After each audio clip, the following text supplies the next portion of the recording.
Kelahiran Tuhan Yesus itu aneh tapi nyata. Itulah sebabnya dia selalu menarik untuk dikenal. Kenapa disebut aneh tapi nyata? Yang kedua, karena Tuhan menjadi manusia. Orang berkata, kok Tuhannya manusia kan gitu kan? Kok Tuhannya manusia? Yesus itu bukan Tuhan, dia manusia. Masa dilahirkan? Kalau Tuhan dilahirkan Maria, lalu Maria itu siapa? Kalau Tuhan mati, yang membunuh siapa katanya? Yang mencabut nyawanya siapa kan begitu kan? Ketika Yesus itu mati, lalu Tuhan tidak ada. Banyak itu adalah sebuah peristiwa yang aneh tapi akal manusia tidak mampu menerima bagaimana kok Tuhan jadi manusia. Sehingga orang berkata, kenapa kau jadikan Yesus itu Tuhan itu menjadi apa? Yesus itu menjadi Tuhan. Saya katakan, saya tidak pernah menjadikan Yesus sebagai Tuhan. Karena saya tidak mampu menjadikan seseorang jadi Tuhan. Yesus itu jadi Tuhan bukan karena saya jadikan jadi Tuhan. Tetapi berita dari surga langsung, malaikat Tuhan yang langsung menyatakan bahwa pada saat ini, pada hari ini telah lahir bagimu Kristus Tuhan. Itu tegas. Itu berita dari surga. Bukan orang Kristen yang menjadikan dia Tuhan, bukan. Kalau Tuhan jadi manusia, masuk akal tidak? Masuk akal. Tapi kalau manusia jadi Tuhan, itu yang tidak masuk akal kan begitu kan? Kalau Tuhan mau jadi apa ya terserah Tuhan. Dia Maha Kuasa. Tapi kalau manusia mengaku-ngaku jadi Tuhan, itulah yang tidak masuk. Kenapa Tuhan harus menjadi manusia? Karena dengan manusialah dia bisa menyapa manusia ini. Karena dengan menjadi manusia, dia bisa merasakan penderitaan kita. Karena dengan menjadi manusia, dia menjadi persembahan yang sepadan, menjadi pengganti penebus dosa kita.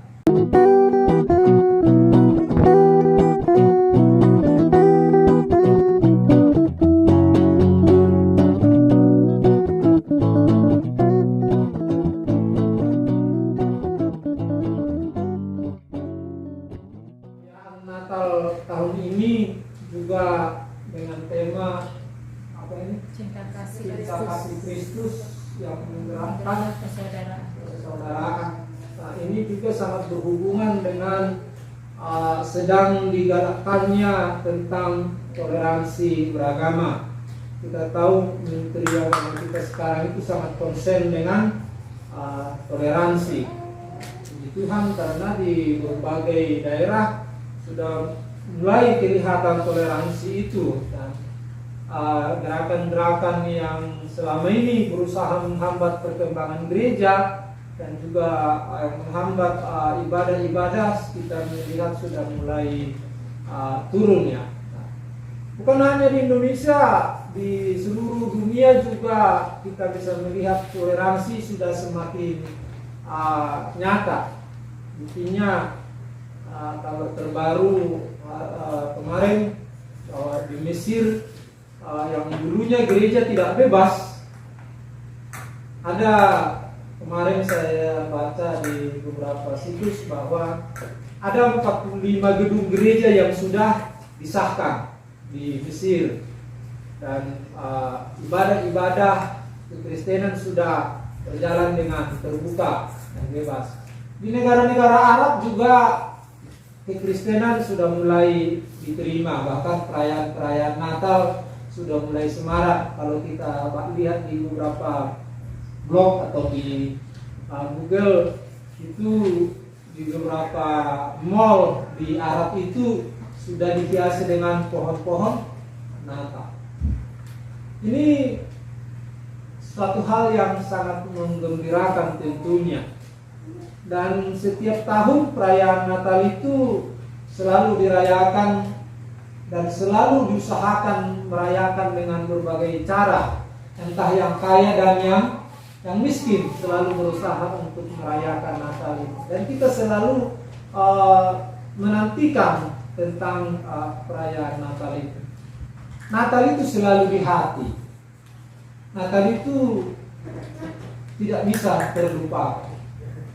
Nah, kenapa Natal itu selalu di hati? Itu yang akan kita renungkan bersama-sama saat ini. Sebenarnya saya mempersiapkan firman Tuhan masih kelanjutan yang lalu, sering diskusi sebenarnya. Tapi karena tadi saya datang itu nyanyi lagu-lagu sudah lagu Natal, suasana Natal, saat saya datang sudah nyanyi-nyanyi, sudah mulai begitu. Saya yang khotbah terlambat lagi saya pikir. Lalu saya harus sesuaikan renungan firman Tuhan. Saat ini kita akan renungkan dari kitab Lukas pasal yang kedua, ayat yang pertama sampai ayat yang ke-20. Lukas pasal yang kedua, ayat yang pertama sampai ayat yang ke-20.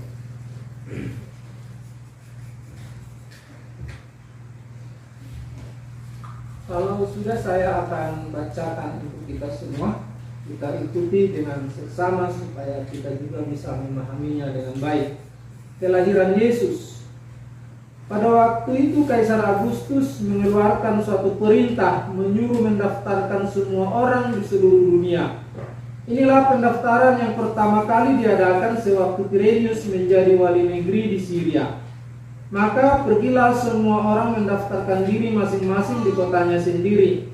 Demikian juga Yusuf pergi dari kota Nazaret di Galilea ke Yudea, ke kota Daud yang bernama Bethlehem, karena ia berasal dari keluarga dan keturunan Daud, supaya didaftarkan bersama-sama dengan Maria tunangannya yang sedang mengandung. Ketika mereka di situ, tibalah waktunya bagi Maria untuk bersalin, dan ia melahirkan seorang anak laki-laki, anaknya yang sulung, lalu dibungkusnya dengan lampin dan dibaringkannya di dalam palungan, karena tidak ada tempat bagi mereka di rumah penginapan. Di daerah itu ada gembala-gembala yang tinggal di padang menjaga kawanan ternak mereka pada waktu malam. Tiba-tiba berdirilah seorang malaikat Tuhan di dekat mereka, dan kemuliaan Tuhan bersinar meliputi mereka, dan mereka sangat ketakutan. Lalu kata malaikat itu kepada mereka, "Jangan takut, sebab sesungguhnya aku memberikan kepadamu kesukaan besar untuk seluruh bangsa. Hari ini telah lahir bagimu juru selamat, yaitu Kristus Tuhan di kota Daud. Dan inilah tandanya bagimu, kamu akan menjumpai seorang bayi dibungkus dengan lampin dan terbaring di dalam palungan. Dan tiba-tiba tampaklah bersama-sama dengan malaikat itu sejumlah besar bala tentara surga yang memuji Allah, katanya, kemuliaan bagi Allah di tempat yang maha tinggi, dan damai sejahtera di bumi antara manusia yang berkenan kepadanya." Setelah malaikat-malaikat itu meninggalkan mereka dan kembali ke surga, gembala-gembala itu berkata seorang kepada yang lain, "Marilah kita pergi ke Bethlehem untuk melihat apa yang terjadi di sana, seperti yang diberitahukan Tuhan kepada kita." Lalu mereka cepat-cepat berangkat dan menjumpai Maria dan Yusuf dan bayi itu yang sedang berbaring di dalam palungan. Dan ketika mereka melihatnya, mereka memberitahukan apa yang telah dikatakan kepada mereka tentang anak itu. Dan semua orang yang mendengarnya heran tentang apa yang dikatakan gembala-gembala itu kepada mereka. Tetapi Maria menyimpan segala perkara itu di dalam hatinya dan merenungkannya. Maka kembalilah gembala-gembala itu sambil memuji dan memuliakan Allah, karena segala sesuatu yang mereka dengar dan mereka lihat, semuanya sesuai dengan apa yang telah dikatakan kepada mereka. Sampai di sini pembacaan firman Tuhan. Yang berbahagia adalah orang yang merenungkan firman Tuhan dan melakukannya dalam kehidupannya setiap hari. Natal selalu di hati. Kita bisa melihat sekarang ini menjelang perayaan-perayaan Natal orang bersuka cita. Bukan hanya orang Kristen saja yang bersuka cita, non Kristen pun bersuka cita. Lihat saja di Jayapura ini, semua orang berusaha untuk merayakan Natal. Sadar atau tidak sadar, orang-orang yang bukan Kristen pun berusaha merayakan Natal. Buktinya, lihat itu toko-toko. Kebanyakan toko-toko yang sekarang banyak lampu kerlap-kerlip itu bukan toko orang Kristen, betul ya? Yang non-Kristen pun berusaha untuk bagaimana supaya perayaan Natal ini semarak dan semua orang diberkati. Pada saat Natal ini semua orang diberkati dan suasana sukacita itu sungguh nyata. Dan itu terus setiap tahun dan terus terjadi setiap tahun. Walaupun banyak orang berusaha untuk menghentikan perayaan Natal itu dengan berbagai cara. Misalnya tidak boleh mengucapkan selamat Natal, kan begitu kan? Nah, khususnya di beberapa tempat tidak boleh menggunakan simbol-simbol Natal. Nah, tetapi tetap saja orang merayakan Natal itu dan menikmati sukacita itu. Karena apa? Natal itu selalu di hati. Kenapa Natal selalu di hati? Dari pembacaan firman Tuhan tadi, yang pertama adalah pasal 2 ayat 1 sampai ayat yang ke-7. Natal itu selalu di hati dan tidak pernah bisa dilupakan karena Natal itu merupakan fakta sejarah. Fakta sejarah. Di dalam pasal 2 ayat 1 sampai 6 itu dijelaskan bahwa mengapa itu sebuah fakta sejarah, karena itu terjadi di muka bumi. Peristiwa Natal itu bukan cerita pewayangan di nirwana. Cerita Natal itu bukan cerita khayalan, dongeng atau cerita-cerita rakyat, bukan. Tapi itu adalah sebuah peristiwa yang benar-benar terjadi dan terjadi di muka bumi ini. Dan disaksikan banyak orang dan pelakunya juga melibatkan banyak orang. Dikatakan di pasal 2 ayat 1, pada waktu itu Kaisar Agustus mengeluarkan suatu perintah menyuruh pendaftaran semua orang di seluruh dunia. Kaisar Agustus ini adalah pemimpin Roma sekitar tahun 25 sebelum Masehi sampai 14 sesudah Masehi. Jadi dia adalah seorang yang benar-benar seorang pemimpin Romawi dan dicatat oleh sejarah. Dan catatan sejarah itu tidak pernah bisa dihilangkan. Dan dia memerintahkan pencatatan atau yang sering disebut dengan sensus penduduk. Dan sampai sekarang itu peristiwa itu selalu dikenang. Dan setiap negara selalu mengadakan tentang sensus, kan begitu kan? Supaya apa? Supaya tahu tentang populasi dunia ini dan berbagai macam kegunaan daripada sensus itu. Itu adalah bukti bahwa kelahiran Tuhan Yesus itu adalah fakta sejarah. Kemudian dikatakan, inilah pendaftaran yang pertama kali diadakan sewaktu Quirinus menjadi wali negeri Syria. Maka pergilah semua orang mendaftarkan diri masing-masing ke kotanya sendiri. Fakta sejarah yang berikutnya adalah bahwa pada saat itu pernah terjadi bahwa sepasang suami istri melakukan perjalanan jauh untuk melahirkan seorang raja. Mereka ada di Nazaret sana, itu daerah sekitar daerah Damaskus. Jauhnya Damaskus itu ke Bethlehem, kalau zaman sekarang itu, kalau perhatikan di Google itu sekitar 350 kilo. Kalau kendaraan umum, kendaraan pakai mobil itu sekitar 5 jam perjalanan. Tapi Coba kita pikirkan pada saat itu. Dengan keadaan pada saat itu 2000 tahun yang lalu kondisinya seperti apa? Di sini tidak dijelaskan apakah Maria dan Yusuf jalan kaki atau mungkin pakai transportasi tradisional pada saat itu, yaitu unta. Tapi entah jalan kaki ataupun unta, tetap perjalanan itu ditempuh dengan berhari-hari. Katakanlah kalau kalau jalan kaki rata-rata 25 km per jam, per hari. 25 km per hari, maka itu jauhnya ditempuh sekitar 14 hari. Dan kalau dengan unta misalnya kira-kira 60 sampai 70 km per hari, maka ditempuh sekitar 5 hari. Dengan keadaan yang kandungan tua, yang pada saat itu tentunya ada sangat menderita, perjalanan itu sangat menyesakkan.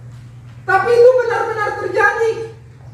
Karena apa? Karena akhirnya mereka sampai di kota Bethlehem. Kota Bethlehem itu bukan di kayangan. Kota Bethlehem itu sekarang itu ada di mana itu? Di negara mana itu Bethlehem? Di Palestina.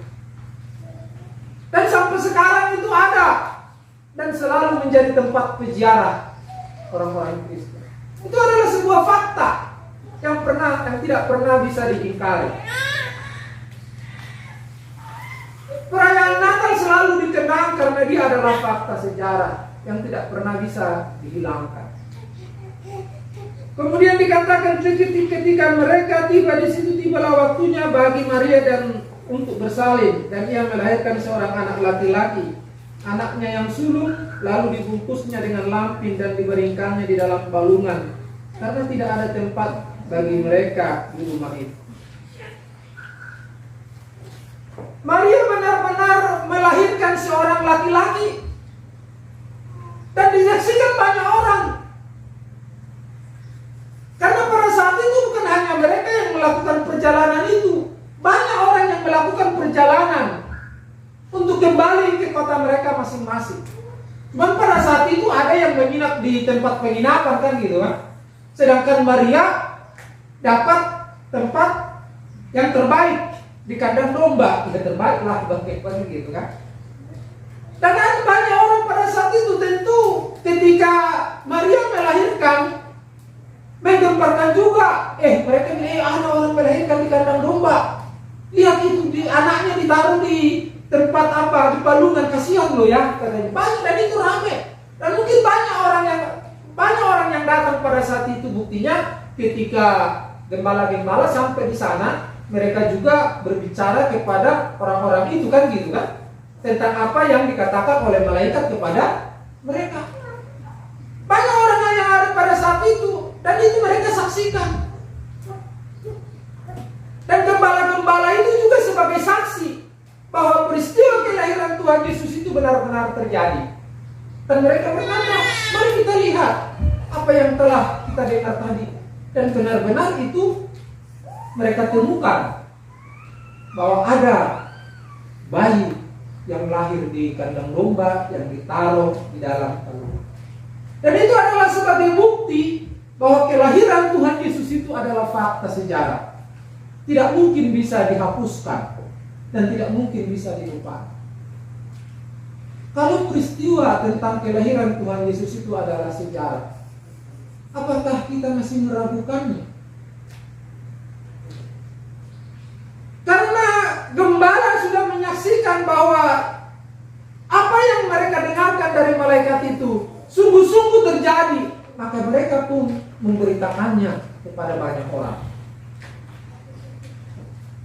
Dan kalau kita yakin bahwa kelahiran Tuhan Yesus itu adalah benar-benar fakta sejarah, masih malukah kita memberitakan itu, menceritakan itu kepada orang lain?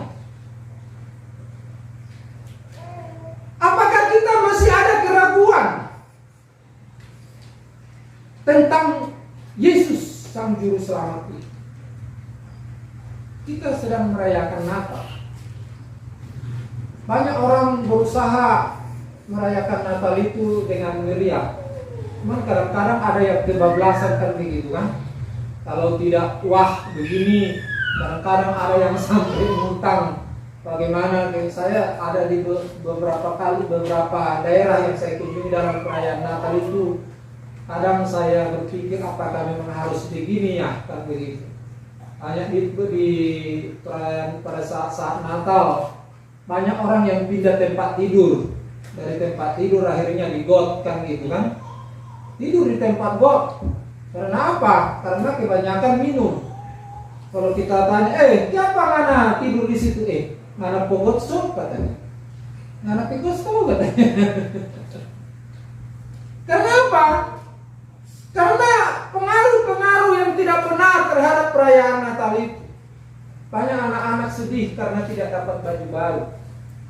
Banyak orang sedih karena tidak bisa pakai baju baru. Kami terus terang aja di dalam keluarga, anak-anak tidak terlalu kita biasakan harus pakai baju baru, pakai Natal. Salah tidak? Tidak salah. Kalau memang pakai baju baru lah. Tapi maksudnya jangan menjadi tradisi yang harus dipaksakan sehingga kadang-kadang menjadi beban kan begitu kan? Menjadi beban. Nah, dulu saya waktu SD di kampung itu kalau tidak ada baju baru itu minder.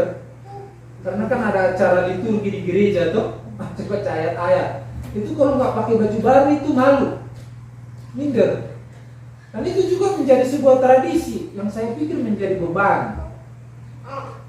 Oleh sebab itu, mari kita merayakan Natal itu dengan menikmati sukacita. Sekarang banyak gereja-gereja juga berusaha merayakan Natal. Bahkan menjadi kehilangan sukacita Natal itu karena disibukkan dengan perkara-perkara yang tidak terlalu penting. Panitia repot seperti si Marta kan begitu kan, sibuk melayani tetapi tidak lagi menikmati sukacita Natal itu.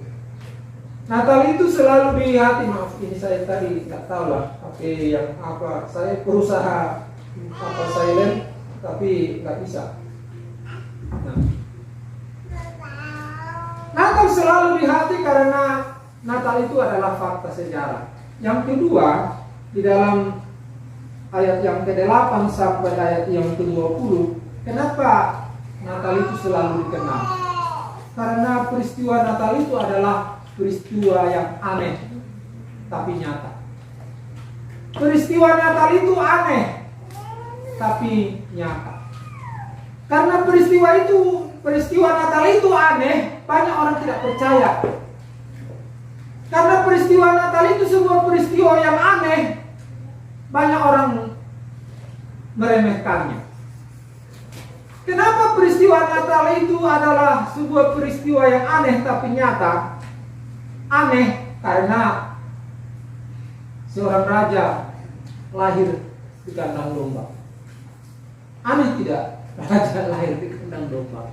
Harusnya seorang raja, apalagi Tuhan, harusnya lahir di tempat yang terhormat. Harusnya seorang raja atau Tuhan harus lahir di tempat yang paling mulia, yang paling istimewa, bukan di tempat yang paling hina, di kandang domba. Itu sangat aneh. Tapi nyata. Itu nyata. Itulah sebabnya saat ini banyak orang yang mengejek, menyelene, meremehkan banyak. Tuhan lahir di kandang domba. Lihat itu di beberapa medsos itu kan ejekan-ejekan. Oh, lahir Tuhannya lahir di kandang domba. Tuhannya digantung di tiang jemuran, kan begitu kan? Banyak itu. Karena aneh memang tidak masuk logika manusia.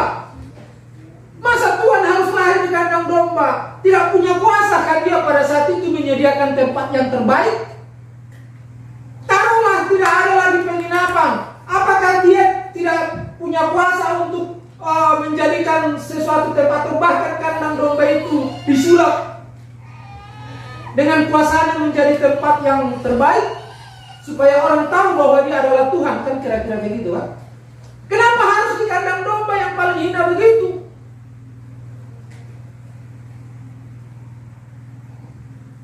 tidak mungkin bisa diterima oleh akal manusia. Sangat aneh, tapi nyata.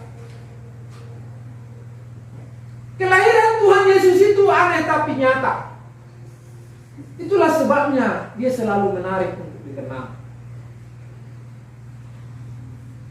Kenapa disebut aneh tapi nyata? Yang kedua, karena Tuhan menjadi manusia. Tuhan menjadi manusia. Orang berkata kok Tuhannya manusia kan gitu kan? Kok Tuhannya manusia? Yesus itu bukan Tuhan, dia manusia. Masa Tuhan dilahirkan?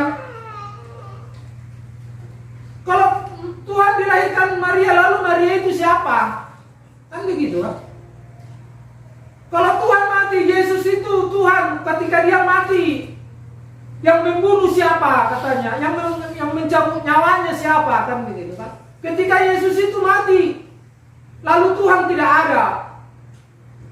Banyak itu adalah sebuah peristiwa yang aneh tapi akal manusia tidak mampu menerima bagaimana kok Tuhan jadi manusia.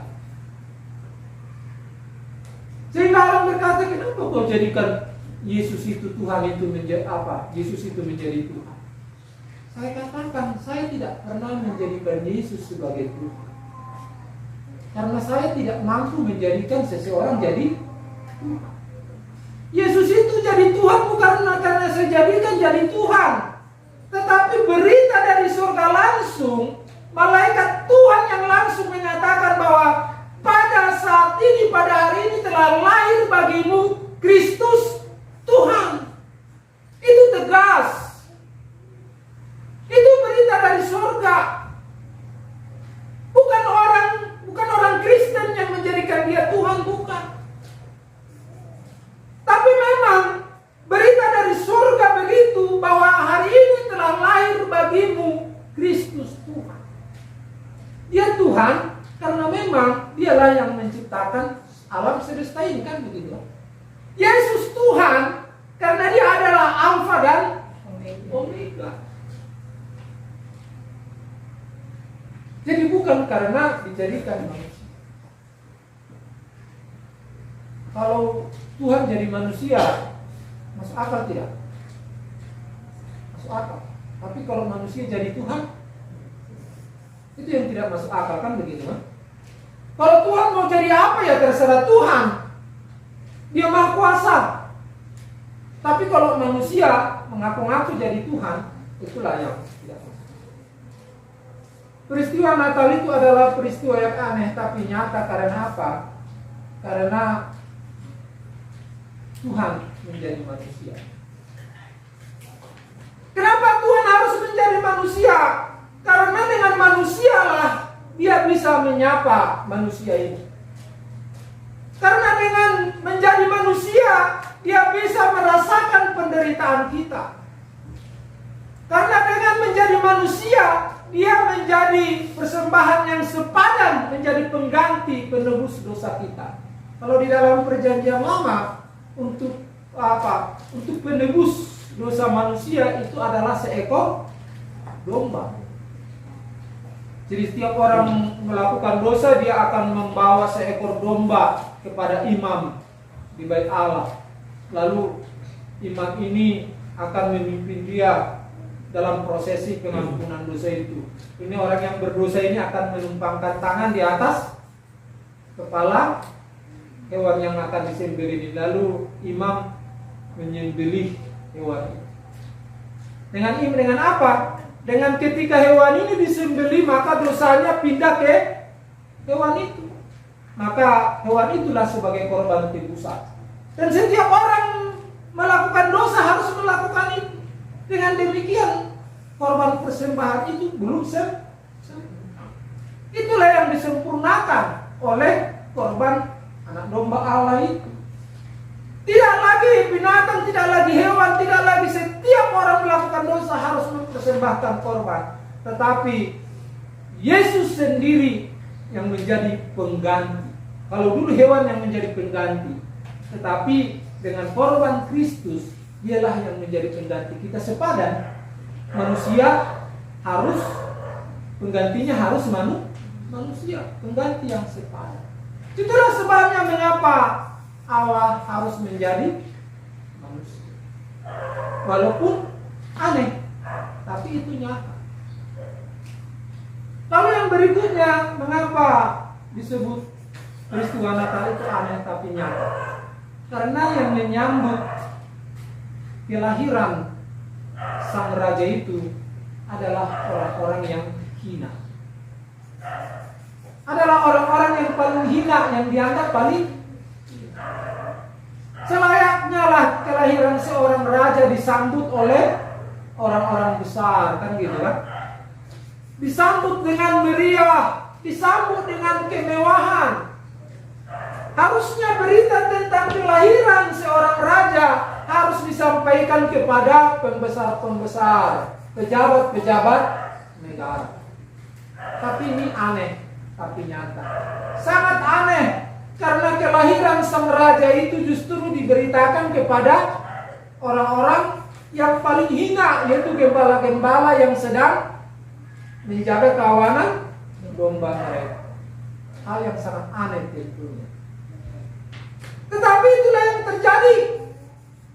Kenapa harus diberitakan kepada gembala-gembala itu? Ya karena sang raja itu lahir di kandang domba. Tentu yang bisa langsung merasakan tentu adalah gembala-gembala itu. Kepada mereka-mereka inilah diberitakan tentang kelahiran sang raja itu. Bukan kepada pembesar-pembesar, bukan kepada pejabat-pejabat. Itulah yang membuat kelahiran Yesus itu sangat aneh. Tapi nyata, tidak bisa dipungkiri. Sehingga sampai sekarang kelahiran Yesus itu juga menjadi menarik untuk diperdebatkan juga, kan gitu kan? Menarik untuk didiskusikan. Menjadi pertanyaan bagi banyak orang.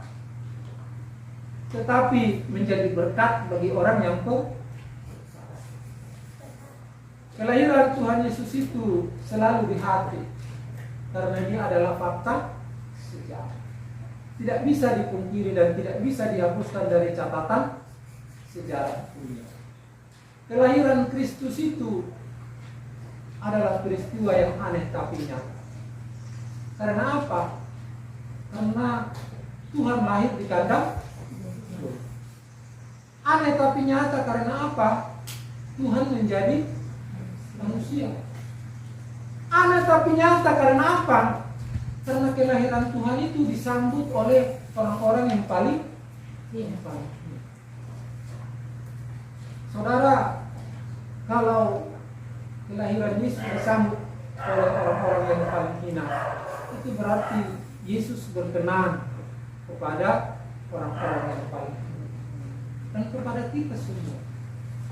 Oleh sebab itu Bapak Ibu Saudara yang dikasihi oleh Tuhan, mari kita merayakan perayaan Natal ini dengan mempersembahkan yang terbaik kepada Tuhan. Sebagaimana sukacita yang dirasakan oleh gembala-gembala itu, kiranya itu menjadi bagian daripada sukacita kita di dalam merayakan Natal itu selalu menjadi berkat karena dia selalu di hati. Kenapa selalu di hati? Karena dia adalah fakta sejarah. Selalu di hati karena peristiwa yang aneh tapi nyata. Aneh karena Tuhan lahir di kandang domba. Aneh karena Tuhan menjadi manusia. Aneh karena kelahiran Tuhan disambut oleh orang-orang yang ini. Tapi itu adalah fakta. Jangan pernah ragu. Jangan pernah takut memberitakan tentang Yesus. Karena itu adalah fakta yang menjadi iman kita yang kita percaya. Tuhan memampukan kita percaya untuk itu. Dan akhirnya kita juga merayakan Natal pada saat. Amin. Tuhan memberkati kita.